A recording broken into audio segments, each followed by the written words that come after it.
ሰላም ለእናንተ ይሁን የዩቲዩብ ቻናል ተከታታዮቻችን እንዴት አላችሁ? ዛሬ በዚህኛው ሌሰን ላይ ወይም ደግሞ በዚህኛው ርዕስ ላይ የምንመለከተው ስቴትስ ኢን ዌስት አፍሪካ የሂስትሪ ግሬድ 11 ሂስትሪ ዩኒትስ 5 ላይ ያለውን የተለያዩ የዌስት አፍሪካ የምዕራብ አፍሪካ ስቴቶችን መንግስታትን ይሆናል ማለት ነው በዚህ ቶፒክ ላይ ርዕስ ላይ የምንመለከተው። ነገር ግን ወደ ቪዲዮ ከመግባታችን በፊት እንደተለመደው ቪዲዮን ላይክ እንዲሁም ደግሞ ኮሜንት በማድረግ እንዲሁም ደግሞ ቪዲዮን ቻናሉንም ሰብስክራይብ በማድረግ ሼርም በማድረግ የቪዲዮን ሊንክ ቻናሉ እድገት እንዲያሳይ አስተዋጽኦ እንድታደርጉ በትህትና ጠይቃችኋለሁ ማለት ነው። The geographic region of West Africa stretches from Lake Chad in the east to the Senegal, Gambia and Niger rivers in the west. የዌስት አፍሪካ ወይም ደግሞ የምዕራብ አፍሪካ ጂኦግራፊክ ሪጅን የስነ መሬት አቀማመጧ ከቻድ ሐይቅ ተነስቶ ይህም ማለት በኢስት በኩል በምስራቅ በኩል ከቻድ ሐይቅ ተነስቶ እስከ ሴኔጋል እንዲሁም ደግሞ ጋምቢያ ኒጀር ሪቨር በዌስት በኩል በምዕራብ በኩል እነዚህን ሁሉ የሚያጠቃልል ነው ማለት ነው። ዌስት አፍሪካን ሪጅን የሚባለው እስከ እነዚህ ቦታዎች ድረስ የሚዘረጋ ስትሬች የሚያደርግ ነው። The Arab rendering of this region is Bilad al-Sudan which means land of the blacks. አረቦችም ይህንን ቦታ የራሳቸውን የሆነ ስም የሰጡት ሲሆን ይህንን የሚሉት ቢላድ አል-ሱዳን ነው የሚሉት። ይህም ትርጉሙ የጥቁሮች መሬት ወይም ደግሞ ላንድ ኦፍ ብላክ እንደማለት ነው በአረብኛ። It is also called Western Sudan. ከዚህም በተጨማሪ ደግሞ ዌስተርን ሱዳን ወይም ደግሞ ምዕራባዊ ሱዳን ይባል ነበር ማለት ነው።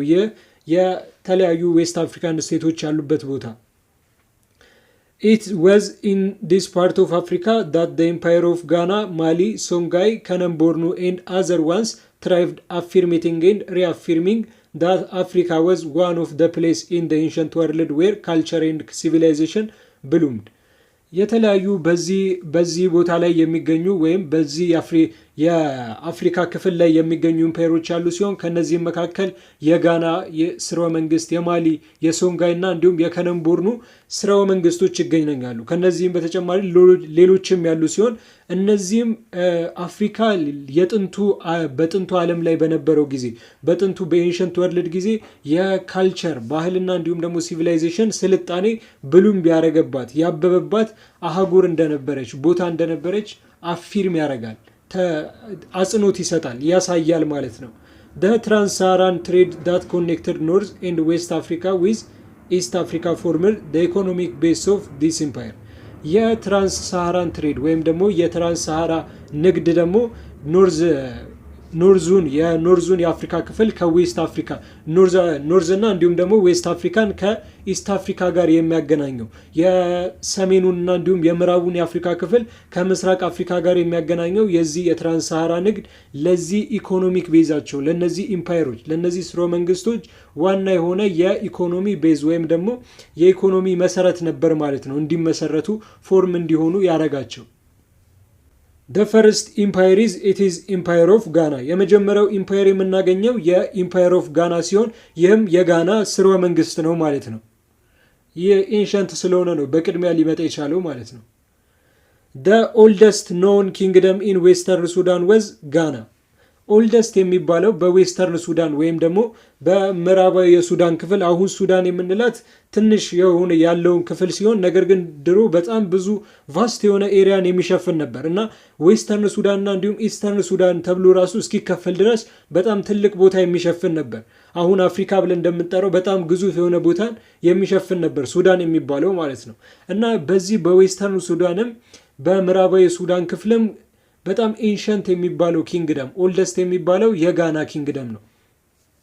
Although Ghana was founded around the 4th century by the Soni people, the kingdom reached the height of its power about 1000 AD. የጋና ኪንግደምም ወይም ደግሞ የጋና መንግስትም ፋውንድ የተደረገው በአራተኛው ክፍለ ዘመን 4th century ሲሆን በሶንኪ ፒፕል ወይም ደግሞ በነሶንኪ ህዝቦች ነው የተገኘው ማለት ነው። ይህ ኪንግደምም ትልቅ የሚባል ደረጃ ላይ ትልቅ የሚባል ቦታ ላይ ሊደርስ ሪች ሊያደርግ የቻለው በ11ኛው ክፍለ ዘመን ወይም ደግሞ በ1000 ከጌታ ክርስቶስ መወለድ ቦታ አናኖ ዶሜን ነበር። Several cities were established as a result of trading activity in the region. የተለያዩ በጣም ብዙ የሆኑ ሲቲዎች ከተማዎች በትሬዲንግ አክቲቪቲ በዛ ቦታ ላይ በሚካሄደው በንግድ እንቅስቃሴ ምክንያት ሊመሰረቱ ኢስታብሊሽድ ሊያደርጉ ችለው ነበር። ኩምቢሳል ወዝ the political center and አውደጎስቱ ጋናስ ኢኮኖሚክ ሀብ። ኩምቢሳልም ከነዚህ ከተሞች መካከል ኩምቢሳል አንዷ ስትሆን ኩምቢሳል ለጋና ኪንግደም ፖለቲካል ሴንተር ወይም ደግሞ የፖለቲካዊ የአስተዳደር ማዕከል የነበረች ሲሆን አውደጎስቱ ደግሞ የጋና የኢኮኖሚክ ሀብ ወይም ደግሞ የኢኮኖሚ ቦታ ነበረች ማለት ነው። the greatness and wealth of Ghana came from trade። የጋናም ግሬትነስ ትልቅነት እንዲሁም ደግሞ ትልቅነትና እንዲሁም ደግሞ ዌልዝ ሀብቷ ሊመጣ የቻለው ከዚህ ትሬድ ወይም ደግሞ ከዚህ ንግድ ነው ማለት ነው። ኤንሸንት ጋና ወዝ ሎኬትድ ኦን the trans-Saharan trade routes between North Africa and the forest belts። የኤንሸንት ጋናም የጥንታዊቷ ጋና ማለት ነው። በዛ ጊዜ የነበረችው ጋና ሎኬት የምታደርገው ቦታ የነበረችበት ቦታ ኖርዝ አፍሪካ እንዲሁም ደግሞ ፎረስት ቤልት በነበሩበት በእነዚህ መካከል ላይ በሰሜን አፍሪካና እንዲሁም ደግሞ የጫካው ሰንሰለታማ የሆነ የጫካ ቦታ ባለበት በነዛ ቢትዊል ላይ በነዛ መካከል ላይ ነበር የነበረችው። በዚህም የትራንስሳሃራን ትሬድ ሩት የትራንስሳሃራን ንግድ መስመር በነበረበት ቦታ ላይ ነበር የነበረችው ማለት ነው። this gave the merchant of the kingdom an advantage of being middleman in the trade between the two region።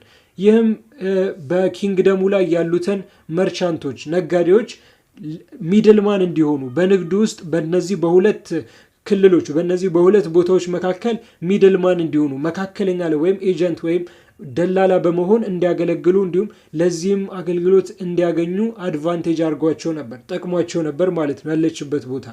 the income obtained from the trade enabled the rulers of Ghana to set up a strong central government። ይህ ኢንካምም ከዚህ ትሬድ ላይ ወይም ደግሞ ከዚህ ንግድ ላይ የሚገኘው ገቢም የሩለር ኦፍ ጋናን የጋናን መሪዎች ስትሮንግ ሴንትራል ጎቨርንመንት እንዲሆኑ በጣም ብርቱ የሆነ ሀያል የሆነ ማዕከላዊ መንግስት እንዲሆኑ አድርጓቸው ነበር ማለት ነው። ይህም the establishment of a strong central government helped the maintenance of peace and security in the kingdom።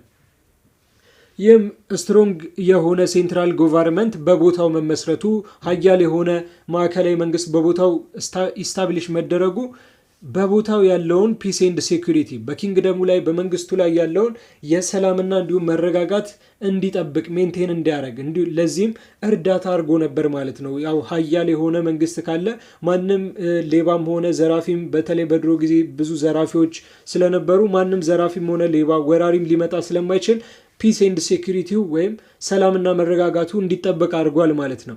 which in turn encouraged the growth of trade። በዚህም ደግሞ በምላሹ ራሱ ትሬዱ ወይም ንግዱ እንዲያድግ አድርጓል። ኢንካሬጅ እንዲሆን እንዲበረታታ አድርጓል። ፒስ ኤንድ ሴኩሪቲ ካለ ሰላምና መረጋጋት ካለ ማንኛውም ሰው የፈለገውን ነግዶ መውጣት ስለሚችል ኢንካሬጅ እንዲሆን ንግዱ እንዲያድግ አድርጓል ማለት ነው። a strong army was also organized and used to conquer the neighboring people። ከዚህም በተጨማሪ በጣም ብዙ ኢንካም በኖረው ቁጥር ስትሮንግ የሆነ አርሚ በጣም ሀያል ብርቱ የሆነ ወታደራዊ መዋቅር የነበረው ሲሆን ኦርጋናይዝ ያደረገ ሲሆን ይህም ኔበሪንግ የሆኑ ፒፕሎችን እዛው ጎረቤት የነበሩ የተለያዩ ህዝቦችን ኮንከር እንዲያደርግ አስችሎት ነበር ማለት ነው። the Ghanaian craftsmen were skilled at iron work. This gave them an upper hand over their neighbors who did not have the technology of iron working። የጋናን ክራፍትስማን ወይም ደግሞ የጋና የእጅ ሰራተኞች በአይረን ወርክ ወይም በብረት ስራ ላይ በጣም የተካኑ ወይም ደግሞ ስኪልድ የሆኑ የነበሩ ሲሆን ይህም ለጋና በኔበሪንግ ቦታዎች ላይ እነዚህ የቴክኖሎጂ የአይረን ወርኪንግ የብረት ስራ ጥበብ ባልነበራቸው ሰዎች ላይ ህዝቦች ላይ አፐር ሃንድ እንዲሆኑ እንዲቆጣጠሯቸው እንዲሁም ደግሞ ኮንከር እንዲያደርጓቸው አስችሏቸው ወይም ደግሞ ሰጥቶ ጊቭ አድርጓቸው ነበር። ይህንን እንዲያደርጉ አስችሏቸው ነበር ማለት ነው። ምክንያቱም ልዩነት ስለሚፈጥር በኮሎኒያል ጊዜ እንደነበረው ማለት ኮሎኒያል የኢሮፓያን በጣም ሰልጥነው ነበር። በጣም ጥሩ ጋምፓወር ነበራቸው። በዛ በቀላሉ ሌሎቹን ስቴት እንደተቆጣጠሩት እነሱም በአይረን ወርካቸው ምክንያት ሌላው ስላላወቀ ያኛውን ጥበብ በቀላሉ አፐር ሃንድ ውስጥ እንዲሆኑ በእነሱ ቁጥጥር ስር እንዲሆኑ አስችሏቸው ነበር። as a result her rules were able to establish vast empire which stretched over much of present day Mali and Mauritania። በዚህም ምክንያት ይህም ያስከተለው ውጤት የሩለሮቹ ወይም ደግሞ ገዢዎቹ ቫስት የሆነ ኢምፓየር በጣም ሰፊ የሆነ ስርወ መንግስትን እንዲያቋቁሙ ያስቻላቸው ሲሆን ይህም አሁን እስካሉት እስከ ማሊ እንዲሁም ደግሞ ሞሪታኒያ ድረስ ፕሬዘንት ዳይ በአሁን ላይ እስካሉት እስከነዚህ ቦታዎች ድረስ ስትሬች ዳረገ የተዘረጋ በጣም የሰፋ ነበር። The decline of the empire of Ghana came in the 11th century following the Almoravid attack. የኢምፓየር ኦፍ ጋና የጋና ስርወ መንግስት ዲክላይን ሊያደርግ ወይም ደግሞ ዝቅ ሊል የቻለበት ምክንያት በ11ኛው ክፍለ ዘመን አልሞራቪድ አታክ ወይም ደግሞ አልሞራቪዶች ጥቃት በማንሳታቸው ምክንያት ነበር። ይህንን አስከትሎ ነው ጋና ዲክላይን ሊያደርግ እየወረደ ዝቅ እያለ ሊወድቅ የቻለው ማለት ነው። in 1054 they controlled አውዳጉስ ጋናስ ኢኮኖሚክ ሴንተር which significantly sapped its treasury. በ1051ም አውዶገስት የሚባሉትን የጋናን ኢኮኖሚክ ሴንተር የኢኮኖሚክ ማዕከል ወይም የኢኮኖሚ ቦታ ኮንትሮል ያደረጉ የተቆጣጠሩ ሲሆን ይህም የነሱን ትሬዠሪ የነሱን ሀብት ሳፕር ለማድረግ ለማስቆም እንዲሁም ደግሞ ለመቆጣጠር በጣም ጠቅሟቸው ነበር። ያው ሀብታቸውን ከተቆጣጠሩ በቀላሉ እነሱንም መያዝ ስለሚችሉ ማለት ነው። The control of her political center Kumbisal in 1076 by the Almoravids marked the end of the empire of Ghana. የፖለቲካል ሴንተር የነበረችው ኩምቢሳልን በ1076 አልሞራቪዶች ኮንትሮል ካረጉ ከተቆጣጠሩ በኋላ ይህ የኤምፓየር ኦፍ ጋና የጋና ስርወ መንግስት ማብቂያ ተደርጎ ሊወሰድ ችሏል ማለት ነው። በዛም አንድ ተወረረ ወይም አበቃለት የሚባለው ካፒታል ሲቲውን ወይም ደግሞ ዋና ከተማውን ከተቆጣጠረ አብቅቷል ማለት ነው። ያ ሀገር ኮንከር ተደርጓል ወይም ደግሞ ዳውንፉል ሆኗል ይባላል ማለት። በዚህም ኤምፓየር ኦፍ ጋና ሊያበቃ ችሏል። ኤንድ ዘ አዘር ኢዝ ኢት ኢዝ ኤምፓየር ኦፍ ማሊ ሌላኛው ደግሞ የማሊ ኢምፓየር ወይም ደግሞ ስርወ መንግስት ነው።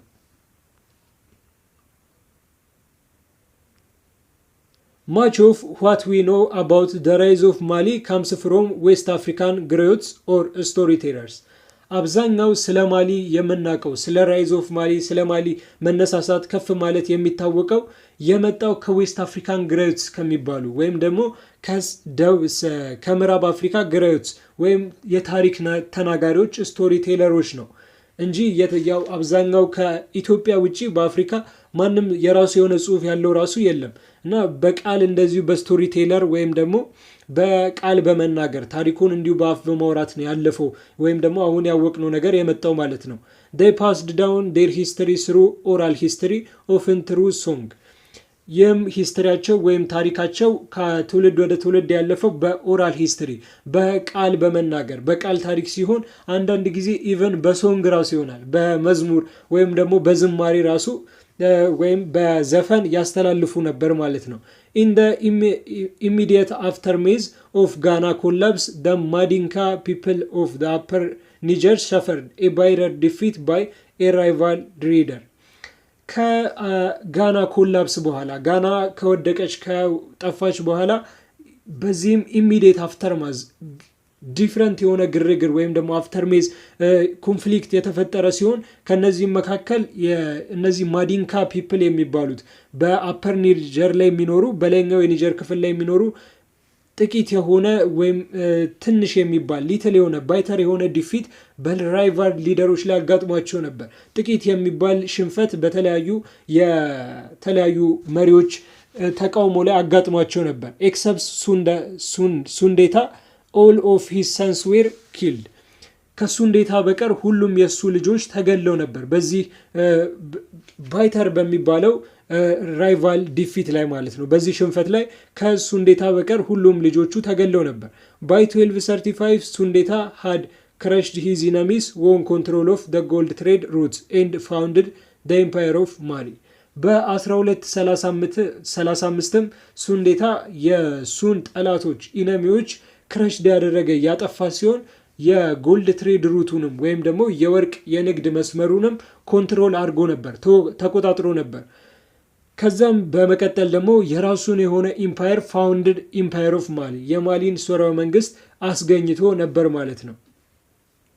ሱንዴታ ሩልድ ማሊ ፍሮም 1213 to 1255 ሱንዴታም ማሊን ከ1230 እስከ 1255 የመራ ነበር ማለት ነው። he and his successor controlled such important gold fields as ዋግነራ and ባምባክ የሱና እንዲሁም ደግሞ የሱ ሰክሰሰሮች ወይም ደግሞ የስልጣን ተረካቢዎች ንጉሶች ኢምፖ ጎልድ ፊልድ የሚባሉትን በጣም ጠቃሚ የሚባሉትን የወርቅ ማውጫዎች እንደ ዋንጋራና እንዲሁም ደግሞ ባምባካ የሚባለውን ቦታዎች ተቆጣጥረው ኮንትሮል አድርገው ነበር። Yet the power of Mali reached its height during the region of Mansa or King Musa. It is ruled 3012 up to 3037. ነገር ግን የተቆጣጠሩ ቢሆንም የማሊ ፓወር ወይም ደግሞ የማሊ ትልቅነት ግሬትነስ ትልቅ ቦታ ሄት ላይ የደረሰችው ሪች ያደረገችው በማንሳ ሙሳ ወይም ደግሞ በንጉስ ሙሳ ጊዜ ነው። በንጉስ ሙሳ ጊዜ ሲሆን እሱም ከ1312 እስከ 1337 የማሊን ኢምፓየር ያስተዳደረ ማንሳ ወይም ደግሞ ኪንግ ነበር። He was the first to embrace Islam which gained much progress afterward. ይህ ሰውዬም ይህ ማለት ንጉስ ሙሳ ማለት ነው። the first ኢስላምን ኢምብሬስ ያደረገ እስልምና ሃይማኖትን ለመጀመሪያ ጊዜ የተቀበለ ኢምብሬስ ያደረገ ነበር። ከዛም በተጨማሪ ብዙ የሆነ ለውጦችን እድገቶችን ከዛ በኋላ ያመጣና ያገኘ ነበር። In 1324 ማንሳ ሙሳ made a pilgrimage to Mecca on which he displayed the wealth and greatness of Mali to the rest of the world. በ1324 ማንሳ ሙሳ ወደ መካ ፒልግሪሜጅ ወይም ደግሞ የሃይማኖታዊ ጉዞ አብዛኞች በሙስሊም እምነት የታወቀ ነው። ወደ መካ ሃይማኖታዊ ጉዞ ያደረገ ሲሆን ይህንንም የሱን ዌልዝ እና እንዲሁም ግሬትነስ የማሊን ትልቅነትና እንዲሁም ሀብት ለተቀረው ዓለም the rest of the world ለማሳየት ዲስፕሌይ ለማድረግ ነበር። Escorted by thousands of people, he carried huge amount of gold which he generously distributed to the poor. በተለያዩ በጣም በብዙ ሺህ ሰዎች ታጅቦ የሄደ ሲሆን በጣም ብዙ የሆነ አማውንት ኦፍ ጎልድ ወይም ደግሞ በጣም ብዙ መጠን ያለው ወርቅንም ይዞ ነበር። በዚህም ለተለያዩ ለድሆች ለማሰራጨት በደግነት ለማሰራጨት ነበር ይህንን ያህል መጠን የወርቅ መጠን የያዘው ማለት ነው። After the days of Mansa Musa, Mali was ruled by weak kings who speeded her gradual decline. ከማንሳ ሙሳ ዴዝ በኋላ ሞት በኋላ ማሊ በተለያዩ ደካማ በሚባሉ ንጉሶች የተመራች ሲሆን እነዚህም የማሊን ዲክላይን ወይም ደግሞ ቀስ ቀስ እያለ የመጣውን ዝቅ ማለቷን ወይም ደግሞ ከነበረበት ቦታ ማነሷን ስፒድ እንዲሆን በጣም ፈጣን እንዲሆን አድርገው ነበር። The major factor for the decline and final fall of Mali include weak rulers who lack the ability to manage their vast territory, internal power struggle and attack from different peoples. ዋና የነበረ ፋክተሮች ዲክላይን ወይም ማሊ እንድትወድቅና እንዲሁም ደግሞ ዝቅ እንድትል ያደረገ ዋና የነበሩ ምክንያቶች የመጀመሪያው የነዚህ ዊክ ሩለሮች የነዚህ ደካማ የሆኑ ገዢዎች ቫስት የሆነ ቴሪቶሪውን ወይም በጣም ሰፊ የሆነውን የማሊን ቴሪቶሪ ማኔጅ ማድረግ ማስተዳደር ባለመቻላቸው ነው። ከዛም በተጨማሪ ደግሞ ኢንተርናል የሆነ ፓወር ስትራግል ውስጥ የሆነ የስልጣን ትግል ለስልጣንም የስልጣን ሽኩቻም ስለነበር በዚህ ምክንያት ሁለተኛው ይሄ ምክንያት ነው ማለት ነው። ሶስተኛው ደግሞ አታክ ፍሮም ዲፍረንት ፒፕልስ ላይክ the berbers from the north and the songhai people from the east ከተለያዩ ህዝቦች ለምሳሌ በኖርዝ በኩል ከሰሜን ከበርበር በኢስት በኩል ደግሞ ከሶንጋይ ህዝቦች የሚነሱ የተለያዩ አታኮች የሚነሱ የተለያዩ ጥቃቶች ነበሩ። የኢምፓየር ኦፍ ማሊ ስፒድድ ግራጁዋል ዲክላይን እንዲያደርግ ወይም ደግሞ በጣም በፍጥነት እንዲወርድ ያደረገው ማለት ነው። ኦፍ ዲስ the Mosi now an ethnic group belong to Burkina Faso and the Touareg principal inhabited areas of the Sahara greatly stuck the empire of Mali. ኦፍ ዲስ ከነዚህ መካከል ነገር ግን ሞሲ የሚባሉት አሁን እነዚህ ኤትኒክ ግሩፕ በቡርኪና ፋሶ ላይ የሚገኙ የዘር ቡድኖች ሲሆኑ ይህም ከዚህ በተጨማሪ ደግሞ ቱዋራኛ የሚባሉት የሆነ ቃላቶቹ ትንሽ የተለዩ ስለሆኑ ለማንበብ ይከብዳል በእንግሊዘኛ። እነዚህ ደግሞ በሳሃራ ቦታዎች ላይ የሚገኙ ሲሆኑ ለኢምፓየር ኦፍ ማሊ የማሊ ስርወ መንግስት ግሬትሊ ስታንክ እንዲሆን ስትራክ እንዲሆን በጣም በመዋቅሩ ጥሩ እንዲሆን ካደረጉ ህዝቦች መካከል አንዱ ነበሩ። toward the empire of Mali continued until 1515 its kings exercised nominal power በዚህም በነሱም ጥረት ማለት ነው የኢምፓየር ኦፍ ማሊ የማሊ ስርወ መንግስት እስከ 1550 ድረስ ሊቆይ ይችላል ማለት ነው። ነገር ግን ኪንጎቹ ወይም ነገስታቱ ኤክሰርሳይዝ የሚያደርጉት ፓወሩ ወይም ደግሞ ኃይሉ ኖሚናል የነበረ ወይም ዝም ብሎ ላይምሰል የነበረ ልክ እንደ አሻንጉሊት ዝም ብሎ አስቀምጧቸው አንዳንድ ውሳኔዎችን ብቻ ያደርጉ የነበረ ነገር ግን ሁሉንም አብዛኛውን የነጋዴውና የታችኛው እነዚህ አሁን የጠቀስናቸው ሙሲና ቱራኛ የሚባሉት ነበር በደንብ ስትራክት ያደረጉት። and the other is it is empire of Songhai ሌላው ደግሞ የሶንጋይ ኢምፓየር ወይም ደግሞ የሶንጋይ ስርወ መንግስት ነው ማለት ነው። As we noted above, in the 1400 dispute over succession among weak rulers weakened Mali ከላይ እንደገለጽነው በ1400 ወይም በ15ኛው ክፍለ ዘመን በማሊ ላይ ዊክንድ እንድትሆኑ የማሊ አገዛዝ ስርዓት እንዲዳከም ካደረጉት መካከል አንዱ ሰሴሽን ላይ የነበረ ዲስፒዩት ወይም ደግሞ የስልጣን ርክክቦች ላይ የነበረ አለመስማማት ነበር። subject people broke away in the empire contracted የተለያዩ የተገዙላቸው ሰው ህዝቦችም ብሮክ አዌይ እንዲሆኑ መገዛታቸውን እንዲተው ያደረገ ሲሆን ኢምፓየሩ ደግሞ ኮንትራክትድ እንዲሆን ኢምፓየሩ ወደ ትንሽ እንዲያንስ እንዲሁም ደግሞ እንዲቀንስ ከነበረበት ቦታ እንዲቀንስ አድርጎ ነበር። By the 1416 the wealthy trading city of Gao had become the capital of the emerging West African kingdom of Songhai በ1460 በጣም ዌልዚ የምትባለው በጣም ባለጸጋ ወይም ሀብታም የምትባለው የንግድ ከተማ ጋኦ የተመሰረተች ሲሆን ይህችም በዌስት አፍሪካን ኪንግደም ላይ በምዕራብ አፍሪካ ኪንግደም ላይ ለሶንጋይ እንደ ካፒታል እንደ ማዕከላዊ ከተማ እንደ ዋና ከተማ አገልግላ ነበር። ሶንጋይ ዲቨሎፕድ ኢን the fertile region at the band of the Niger river in the present day start of Mali and Niger ሶንጋይም ፈርታይል የሆነ ሪጅን ላይ በጣም ለም የሆነ መሬት ላይ ዲቨሎፕ ያደረገች ያደገች ሲሆን ወይም ስልጣኔ መንግስቱ የተመሰረተ ሲሆን ይህም በኒጀር ሪቨር ላይ የኒጀር ወንዝን በዛ ቦታ አካባቢ የነበረ ነው። በአሁን ሰዓት ማሊና ኒጀር ያሉበት ቦታ እሱ በመጀመሪያ ሶንጋይ የነበረችበት የጥንቷ ሶንጋይ የነበረችበት ቦታ ነበር ማለት ነው። Between 1464 and 1492 Sunni Ali built the largest state that had ever existed in West Africa በ1464 እና እንዲሁም በ1492ም ሱኒ አሊ የሚባለው የኢምፓየር ኦፍ ሶንጋይ መሪ የነበረው ላርጀስት የሆነ ስቴት በጣም ትልቅ የሆነ መንግስት ወይም ሀገርን በአፍሪካ ታሪክ ኤግዚስት አድርጎ በአፍሪካ ታሪክ ታይቶ የማይታወቅ ትልቅ የሆነ መንግስት ሀገርን ገንብቶ ነበር ማለት ነው። ቢውልት አድርጎ ነበር። He brought trade routes and wealthy state like Timbuktu under his control unlike the rulers of Mali የተለያዩ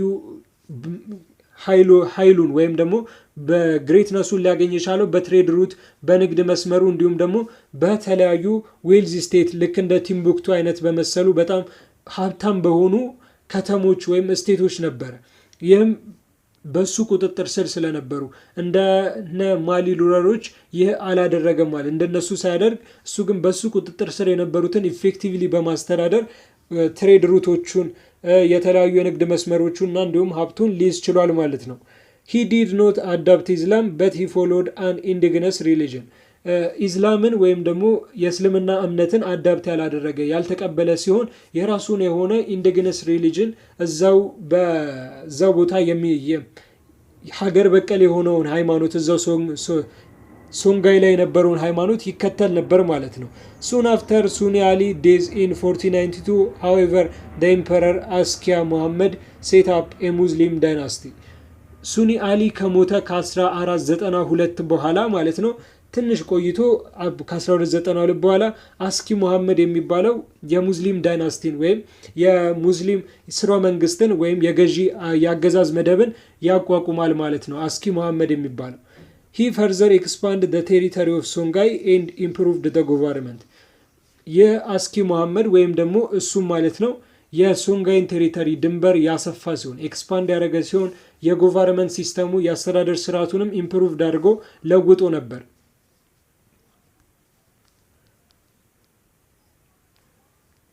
To run the empire more effectively, he set up a bureaucracy with separate department of for farming, the military and the treasury. ኢምፓየሩንም ወይም ደግሞ ትልቅ የሆነውን ቫስት የሆነውን ስርወ መንግስትም ኢፊሽንትሊ በጣም በብቁነት ለማስተዳደር ለመምራትም የራሱን የሆነ የአስተዳደር ስርዓት የሲቪል መዋቅር ያቋቋመ ሰፓሬት ያቋቋመ ሲሆን እነዚህንም ሰፓሬት ያደረገበት የከፈለበት የመጀመሪያው ዲፓርትመንት ኦፍ ፋርሚንግ የፋርሚንግ ዲፓርትመንት፣ የእርሻ ዲፓርትመንት፣ የውትድርና ዲፓርትመንት እንዲሁም ደግሞ የትሬጀሪ የገንዘብ ዲፓርትመንት ወይም የሀብት ዲፓርትመንት ብሎ ከፍሎት ነበር ማለት ነው። በአሁን ላይ የገንዘብ ሚኒስተር፣ የሰላም ሚኒስተር እያለን የግብርና ሚኒስቴር እያለን እንደምንከፍለው ማለት ነው። each was supervised by official appointed by the emperor እያንዳንዳቸውም በተለያዩ በኢምፐረሩ በንጉሰ ነገስቱ አፖይንት በተደረጉ በሚሾሙ ኦፊሻሎች ይመሩ ነበር ማለት ነው። like Mansa Musa, Askia Muhammad made a pilgrimage to Mecca that led to a stronger tie with the wider Muslim world ልክ እንደ ማንሳ ሙሳ ማሊ ላይ እንዳየነው ማለት ነው። አስኪያ መሐመድም ወደ መካ ፒልግሪሜጅ ያደረገ የሃይማኖታዊ ጉዞ ያካሄደ ሲሆን ይህም ከሙስሊም ወርልዱ ጋር ከሙስሊም ዓለሙ ጋር በጣም የሆነ ስትሮንግ የሆነ ታይ በጣም ብርቱ የሆነ ትስስሮች እንዲኖረው አድርጎት ነበር። ስትሮንግ የሆነ ታይ እንዲኖረው አድርጎ ነበር። ስኮላርስ ፍሮም ሙስሊም ላንድ ፍሎክድ ቱ አስኪያ መሐመድስ ኮርት አት ጋው የተለያዩ ምሁራንም ከሙስሊም ላንድ ማለት ነው ከሙስሊም መሬቶች ወደ አስኪያ መሐመድ ኮርት ወይም ደግሞ በጋው ላይ ባለው ወደ አስኪያ መሐመድ ፍርድ ቤት ይጎርፉ ነበር። በጣም ይሄዱ ነበር፣ ፍሎክ ያደረጉ ነበር። ምክንያቱም በጣም ብዙ የሆነ ጀስቲስ ወይም ፍትህ በዛ ቦታ ስለሚሰጥ ማለት ነው። in towns and cities across Songhai he built mosques and opened schools for the study of the Quran በሶንጋይም የተለያዩ ታውኖችና ሲቲዎችን አክሮስ ያደረገ ያስቀመጠ ወይም ደግሞ እንዲኖሩ ያደረገ ከተሞችና ሲቲዎች እንዲኖሩ ያደረገ ሲሆን በእነዚህም ቦታዎች ከተሞችና ሲቲዎች ላይም ደግሞ መስጊዶችን ሞስኮችን ቢውልት አድርጎ ገንብቶ ነበር። ከዛም በተጨማሪ ስተዲ ኦፍ ቁራንን የሚጠናበት ስኩል ትምህርት ቤትም ኦፕን አድርጎ ከፍቶ ነበር ማለት ነው። ሶንጋይ continued to prosper after the days of Askia Muhammad in 1528 dispute over succession led to frequent change in leadership ነገር ግን ሶንጋይ አስኪያ መሐመድ ከሞተ በኋላ የማለት ከ1528 በኋላም ፕሮስፐረሷ ወይም ደግሞ በልጽግናዋ ኮንቲኒው ያደረገ የቀጠለ ሲሆን እንደ ማሊ አልተቋረጠም። ከማንሳ ሙሳ በኋላ እንደተቋረጠው ሳይሆን የነሱ ኮንቲኒው አድርጎ ቀጥሎ ነበር። ነገር ግን ትንሽ የሰሲሽን ወይም ደግሞ የስልጣን ቅብብሎች ላይ ችግር ቢኖርም ይህም ደግሞ ችግር ደግሞ ለፍሪኩዌንት ሊደርሺፕ ቼንጅ ለተደጋጋሚ ለሆነ የመሪነት ለውጥ ቢያካስትም ነገር ግን ፕሮስፐረሷ ሀብቷ ብልጽግናዋ ቀጥሎ ነበር። 1549 Askia Daud became emperor and the empire experienced relative peace በ1549ም አስኪያ ዳውድ የሚባል ኢምፐረር የሆነ ሲሆን ንጉሰ ነገስት የሆነ ሲሆን በዛም ጊዜ ሪላቲቭ የሆነ ፒስ አንጻራዊ የሆነ ሰላም ነበር ማለት ነው። After his days in 1582 succession problem became frequent and finally led to civil war ከ1582 ከሱ ሞት በኋላ ይህም ከአስኪያ ዳውድ ሞት በኋላ ሰሴሽን ፕሮብሌሙ በጣም ተደጋጋሚ እንዲሆን ያደረገ ሲሆን በመጨረሻም ወደ ሲቪል ዋር ወደ እርስ በርስ ጦርነት ሊያመራ ችሏል። at this time of unrest the sultan of Morocco Ahmed al-Mansur sent his army south to control the gold and salt mines of Songhai በዚህም ጊዜ በዚህ ያለመረጋጋት ጊዜም ያው ከውጪ የነበሩ ወራሪዎችን ጊዜ ስለሆነ የሚፈልጉት የሞሮኮ ሱልጣን የነበረው አህመድ አልማንሱር የሚባለው ወደ የተለያዩ ያሉትን የጎልድ ቦታዎች እንዲሁም ደግሞ የሳልት ማይኖች የጎልድና የወርቅና የጨው ማውጫዎችን ለመቆጣጠር ወደ ሳውዝ አርሚውን ወደ ደቡብ አርሚውን ይልካል ማለት ነው። by 1591 these invaders using gunpowder weapons had conquered the empire በ1591ም እነዚህ ወራሪዎች ይህም ማለት አህመድ አልማንሱር የላካቸው የሞሮኮ ሱልጣን የላካቸው ማለት ነው የተለያዩ ጋምፓውደሮችን ዌፐኖችን የተለያዩ የጥይት ቅመሞችን መሳሪያዎችን ተጠቅመው ነበር ኮንከርድ ለማድረግ ኢምፓየሩን ወይም ስርወ መንግስቱን ለመቆጣጠር። ላይክ ደ አልሞራቪድ ሁ ኮንከርድ ጋና ደ ሞሮካን ዌር አንኤብል ቱ ሩል አን ኢምፓየር ዳት ስትሬችድ አክሮስ ደ ሳሃራ። ልክ ጋና በአልሞራቪድ ኮንከርድ እንደተደረገው ሁሉ ሞሮካኖችም ኢምፓየራቸውን በጣም በሳሃራን ቦታ ላይ በጣም የሰፋውን ስርወ መንግስታቸውን ማስተዳደር አንኤብል ሆኖ ነበር። አልቻሉም፣ ሩል ለማድረግ አልቻሉም ነበር ማለት ነው። ዴር ኮንትሮል ኦቨር ደ ሪጅን ወዝ ዊክንድ በት ደ ግሎሪ ኦፍ ሶንጋይ ኩድ ኖት ቢ ሪስቶርድ። በዚህም ኮንትሮል ኦቨር በቦታው ላይ የነበራቸው ገዢነት፣ በቦታው ላይ የነበራቸው ተቆጣጣሪነት ዊክንድ እንዲሆን እንዲዳከም ያደረገ ሲሆን ሶንጋይም ድጋሚ ግሎሪያ ወይም ደግሞ ክብሯ ላይ መለስ ሊጠፋ ችሏል ማለት ነው። ኖት ሪስቶርድ ላይ ይደረግ ችሏል። ቪዲዮውን እስከ መጨረሻው ድረስ ስለተከታተላችሁት እናመሰግናለን። በፓርትቱ ደግሞ ከከነምቦርኖ ጀምሮ እስከ ሀውሳ ስቴት እና እንዲሁም ደ ስፒሪት ኦፍ ኢስላም ኢንቱ ደ ዌስት አፍሪካን ስቴት ያለውን የምንመለከት ይሆናል ማለት ነው። አንድ ላይ ከሰራሁት በጣም ብዙ ደቂቃ ስለሚሆን አሰልቺ ስለሚሆንም ነው። እናመሰግናለን። መልካም የምትሏቸውን ሀሳቦች ቪዲዮ ኮመንት ላይ አስቀምጡልን። መስተካከል አለባቸው የምትሏቸውን ሀሳቦችም እንዲሁ ከመልሱ ጋር ኮመንት ሴክሽን ላይ አስቀምጡልን። ቪዲዮውን ደግሞ በጣም ከወደዳችሁት ላይክ አድርጉት። ሰላም ሁኑ። እናመሰግናለን። ቸር ቆዩልን።